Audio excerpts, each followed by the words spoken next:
À perte de vie, une population en plein marché de Bingerville. Bingerville, la ville historique, l'une des premières capitales de Côte d'Ivoire. Dans une atmosphère où les habitants cherchent à survivre, un environnement sain pourrait influencer leur santé.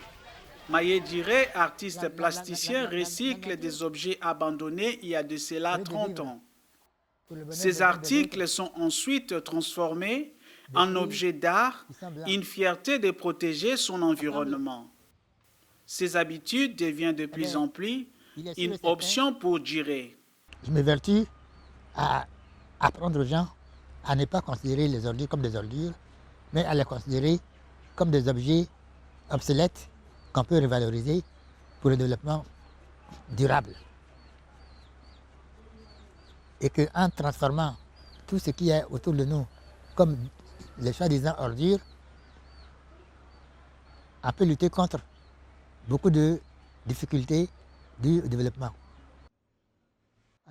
Selon Diré, les objets jetés peuvent avoir une valeur ajoutée au lieu de polluer notre environnement.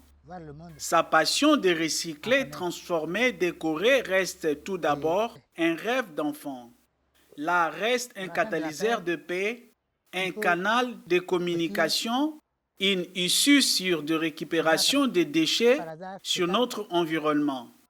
Il en sort de ces tableaux pas seulement le message lié à l'environnement, mais qui prêche aussi la notion de la paix. Chaque fois que Dieu m'inspire, il me lève même à minuit, 3 heures du matin, pour faire un croquis.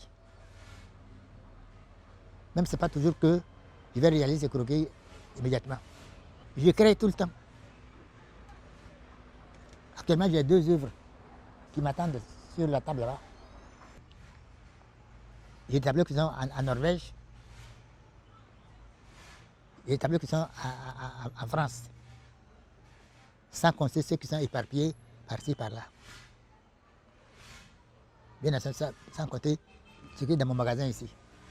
Pour recueillir les objets qui polluent l'environnement, Maye parcourt la ville d'Abidjan.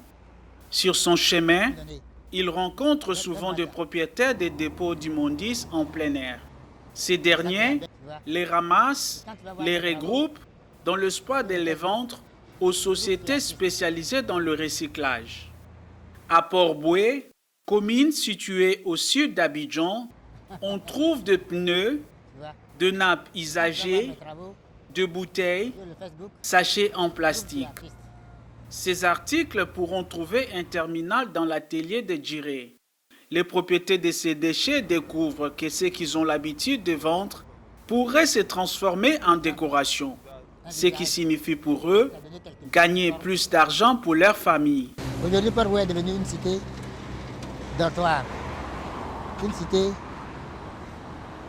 rongée aussi par la mer, qui ramène Port-Boué à un site plus minuscule, coincé entre l'armée française, le terrain de l'armée française et la mer. Comme qui dirait, Port-Boué n'existera peut-être un jour plus. Maye Diré garde encore en mémoire le souvenir d'une conquête d'un environnement sain, débarrassé des ordures transformées soit en un objet d'art, soit recyclé dans l'usine de fabrication des objets en plastique. L'Afrique ne pourrait compter que sur ses fils et ses filles avant d'éradiquer la pollution qui attend Diré. Le problème de plastique reste un vrai défi pour le continent africain. La Côte d'Ivoire produit 288 tonnes de plastique chaque année. Les autorités ivoiriennes essaient tant bien que mal d'éradiquer le problème lié aux déchets plastiques.